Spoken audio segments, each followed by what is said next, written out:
দেখুন দেখুন কিভাবে হামজাকে খেপাচ্ছে, কিভাবে বার্নলির ফুটবলাররা আর উগ্র কিছু ভক্ত মিলে হামজাকে রীতিমতো অপমান করছে।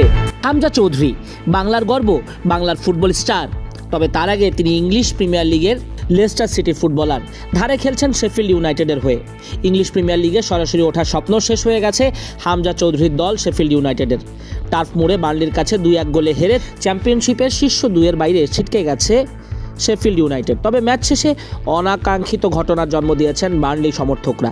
এরই মধ্যে বার্নলির পেজে গালিগালাজে ভরপুর বাংলাদেশি ভক্তরা হামজাকে অপমানের প্রতিশোধ নিচ্ছেন।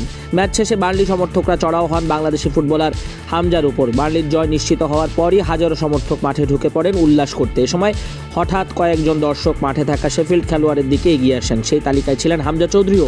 ক্যামেরায় দেখা যায় এক দর্শক তাকে উদ্দেশ্য করে কিছু বললে পাল্টা প্রতিক্রিয়া দেখান হামজা। পরিস্থিতি উত্তপ্ত হয়ে ওঠে। পরিবার নিয়ে, গায়ের রং নিয়ে হামজাকে মন্তব্য করেন সেই ভক্ত। বিভিন্ন সূত্র থেকে সেটাই জানা যায়। তখনই হামজা খেপে যান যখন পরিবার নিজের উপর কিছু চলে আসে। নিরাপত্তা কর্মী ও ক্লাব কর্মকর্তারা হামজাকে থামানোর চেষ্টা করেন। পুলিশ এসে পরিস্থিতি নিয়ন্ত্রণে আনেন। সামাজিক যোগাযোগ মাধ্যমে নিয়ে চলছে তীব্র সমালোচনা। ম্যাচ শেষে শেফিল্ডের কোচ ক্রিস ওয়াইল্ডার সাংবাদিকদের বলেন, আমরা ম্যাচের আগে রেফারির কাছ থেকে আশ্বাস পেয়েছিলাম যে খেলোয়াড়দের ঘিরে নিরাপত্তা থাকবে, কিন্তু শেষ বাঁশি বাজার পর তাদের কোনো খোঁজই পাওয়া যায়নি। সেটা ছিল খুব ভয়ের একটা মুহূর্ত। ওয়াইল্ডার আরও বলেন, 40-50 জন উত্তেজিত দর্শক হামজার দিকে দৌড়ায়, বাজে ভাষায় কিছু বলে বা কিছু করে। তখন মাঠ ছাড়াটা খুব কঠিন হয়ে পড়ে। আমি নিশ্চিত এর দায় আমাদের ঘাড়ে চাপানো উচিত হবে না।